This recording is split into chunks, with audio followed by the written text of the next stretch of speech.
ಹೌದು, ನಾವು ನಮ್ಮ ಸಮಾಜ ನಾವು ಏನೇ ಹೇಳಿದ್ರು ಕೂಡ ವಿಶ್ವಮಾನವರಾದರೂ ಕೂಡ ನಾನು ನಮ್ಮ ಸಮಾಜದಲ್ಲಿ ಯಾಕೆ ಈ ರೀತಿ ವೋಟಿಂಗ್ ಆಗಿದೆ ಅನ್ನೋದು ದೊಡ್ಡ ಚರ್ಚೆ ಬಂತು. ಬಟ್ ನನಗೆ ಸೋತಿದ್ದೀವಿ, ಸೋಲು ಒಪ್ಕೊಳ್ತೀವಿ. ಬಟ್ ಇದೇನು ರಾಜಕಾರಣದಲ್ಲಿ ಇವೆಲ್ಲ ನಡೆದೀಗ ಚರ್ರಾಯ ಸ್ವಾಮಿ, ಬಾಲಕೃಷ್ಣ, ನಮ್ಮ ಶ್ರೀರಂಗಪಟ್ಟಣ ಅವರೆಲ್ಲ 55,000 ಸೋತಿದ್ರು. ಈಗ ತಿರ್ಗಿ ಅವರೆಲ್ಲ ವಾಪಸ್ಸು ಗೆದ್ದರು. ಹಂಗೆ ಇವೆಲ್ಲ ಪರ್ಮನೆಂಟ್ ಏನಿಲ್ಲ, ಇವೆಲ್ಲ ಸೋಲು ಗೆಲುವು ಇದ್ದೇ ಇರ್ತದೆ. 6 ತಿಂಗಳಿಗೆ ಎಲ್ಲ ಚೇಂಜ್ ಆಗ್ತದೆ, ಜನರ ಭಾವನೆ ಚೇಂಜ್ ಆಗ್ತದೆ, ಕೆಲಸ ಕಾರ್ಯಗಳು ಚೇಂಜ್ ಆಗ್ತದೆ. ಇವೆಲ್ಲ ಏನು ಪರ್ಮನೆಂಟ್ ಇದೆ. ನಾವು ಹಿಂದೆ ಬರೀ 1 ಸೀಟ್ ಗೆದ್ದಿದ್ರು ಸುರೇಶ್, ಈಗ 9 ಸೀಟ್ ಗೆದ್ದಿದ್ದಾರೆ. ಇನ್ನು 4-5 ಸೀಟ್ ನಾವು ಎಕ್ಸ್ಪೆಕ್ಟ್ ಮಾಡಿದ್ದು. ಸೊ ಅದರಿಂದ ನಮ್ಮ ಕಾರ್ಯಕರ್ತರಿಗೇನು ಚಿಂತೆ ಮಾಡೋದು ಬೇಡ.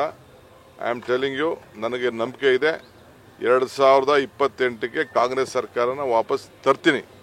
That is my responsibility. And ನಾವೆಲ್ಲ ಸೇರಿ ಒಟ್ಟಿಗೆ, ನಾನು, ಸಿದ್ದರಾಮಯ್ಯನವರು ಮತ್ತು ಎಲ್ಲ ಕ್ಯಾಬಿನೆಟ್ ಮಿನಿಸ್ಟ್ರು ಬೆಳಗ್ಗೆ ಸಾಯಂಕಾಲ ದುಡಿದು ಈ ಸರ್ಕಾರ ಬರ್ತದೆ.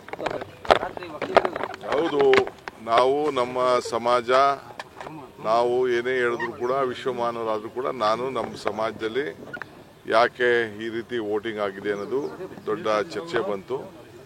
ಬಟ್ ನನಗೆ ಸೋತಿದ್ದೀವಿ, ಸೋಲು ಒಪ್ಕೊಳ್ತೀವಿ.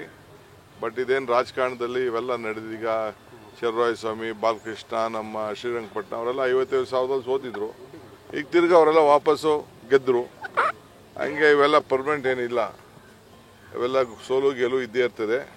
6 ತಿಂಗಳಿಗೆ ಎಲ್ಲ ಚೇಂಜ್ ಆಗ್ತದೆ, ಜನರ ಭಾವನೆ ಚೇಂಜ್ ಆಗ್ತದೆ, ಕೆಲಸ ಕಾರ್ಯಗಳು ಚೇಂಜ್ ಆಗ್ತದೆ. ಇವೆಲ್ಲ ಏನು ಪರ್ಮನೆಂಟ್ ಇದೆ. ನಾವು ಹಿಂದೆ ಬರೀ 1 ಸೀಟ್ ಗೆದ್ದಿದ್ರು ಸುರೇಶ್, ಈಗ 9 ಸೀಟ್ ಗೆದ್ದಿದ್ದಾರೆ. ಇನ್ನು 4-5 ಸೀಟ್ ನಾವು ಎಕ್ಸ್ಪೆಕ್ಟ್ ಮಾಡಿದ್ದು. ಸೊ ಅದರಿಂದ ನಮ್ಮ ಕಾರ್ಯಕರ್ತರಿಗೇನು ಚಿಂತೆ ಮಾಡೋದು ಬೇಡ.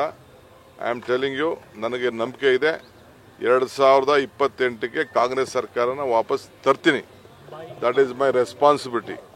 ಆ್ಯಂಡ್ ನಾವೆಲ್ಲ ಸೇರಿ ಒಟ್ಟಿಗೆ, ನಾನು, ಸಿದ್ದರಾಮಯ್ಯನವರು ಮತ್ತು ಎಲ್ಲ ಕ್ಯಾಬಿನೆಟ್ ಮಿನಿಸ್ಟ್ರು ಬೆಳಗ್ಗೆ ಸಾಯಂಕಾಲ ದುಡಿದು ಈ ಸರ್ಕಾರ ಬರ್ತದೆ.